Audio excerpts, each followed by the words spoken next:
मिरज तालुक्यात भाजपला धक्का। 21 वर्षाच्या तन्वी कमलेकर पंचायत समितीच्या सभापती, शिवसेनेच्या ललिता शेजूळ उपसभापती। मिरज पंचायत समितीच्या सभापतीपदी तन्वी कमलेकर, उपसभापतीपदी ललिता शेजूळ यांची निवड।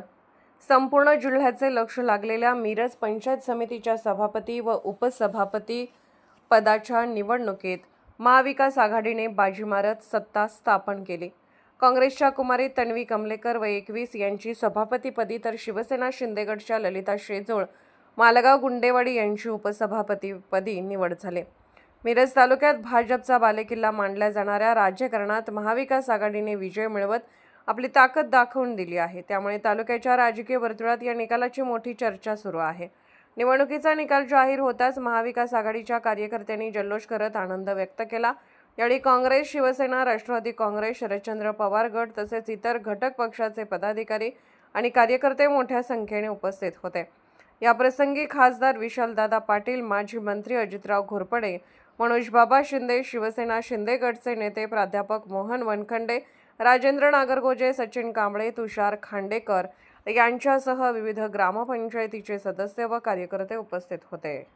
शिवसेना शिंदे गट आणि त्याचबरोबर राष्ट्रवादी अजित पवार गट आणि राष्ट्रवादी शरद पवार गट या सर्व पक्षाचे मी आभार मानते की त्यांनी आज मला ही संधी दिली आणि इथून पुढच्या काळात त्यांनी मला संधी दिली त्या संधीचं सोनं करायचा प्रयत्न नक्कीच करेन। आणि आता निवडून देणारे सर आज नरवाडकर ग्रामस्थांचं, त्याचबरोबर विजयनगर, बेडग, मोहननगर या सर्व ग्रामस्थांचा मी आभार मानते आणि इथून पुढे सर्व कामे ही विकासासाठीच असतील। धन्यवाद। निश्चितच या संधीचं सोनं करेन। जनतेने जो विश्वास दाखवला त्या विश्वासाला सार्थ करण्याचा प्रयत्न नक्कीच असेल। पण लोक म्हणजे महिलांना जास्तीत जास्त रोजगार देऊन त्यांना पुढे आणणं, त्यांना स्वतःच्या पायावरती उभा करणं हे सर्वात पहिलं विजन म्हणजे उद्दिष्ट तेच असेल। त्याचबरोबर गावात छोटे रस्ते असू देत, पाणी असू देत, त्या सगळ्या छोट्या छोट्या गोष्टींवरती लक्ष घालून त्यांचं काम त्याच्यावरती काम करायचा प्रयत्नच असेल। ग्रामीण भागात शिक्षणाची काही पूर्व असतं।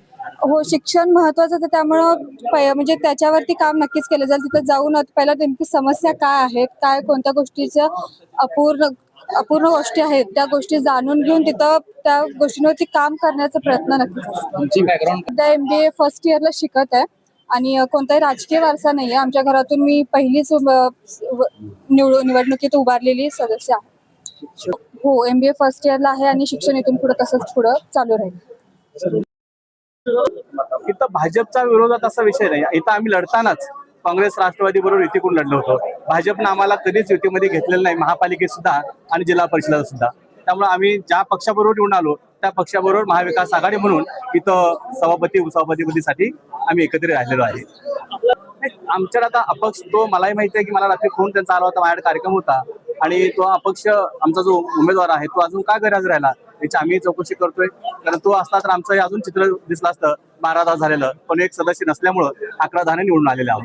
पक्षांतर्गत त्यांच्यावर काय कारवाई असं नाही आहे। पक्षांतर तो कशामुळे गैरहजर आहे, आजारी आहेत का, बाहेर गेले आहेत का, ते काय आहे माहिती घ्यावं लागेल। त्यानंतर पुढची कारवाई करायचं न करायचा निर्णय पक्ष घेईल।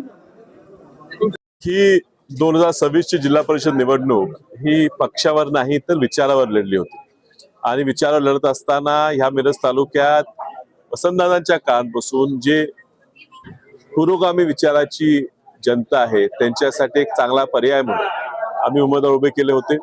कुठल्या पक्षाचा, कुठल्या गटाचा हा विचार न करता, आणि म्हणून ह्या ठिकाणी तुम्हाला आज सभापती निवडत असताना विचित्र वाटत असेल की काँग्रेस पण ह्यात आहेत, राष्ट्रवादी घड्याळ पण आहे, राष्ट्रवादी तुतारी पण आहे, ह्याच बरोबरीनं शिवसेना धनुष्यबाण पण आहे। हे विचाराची एकी होती, निवडणुकीपूर्वी होती, ती तशीच पुढे राहिलेली आहे।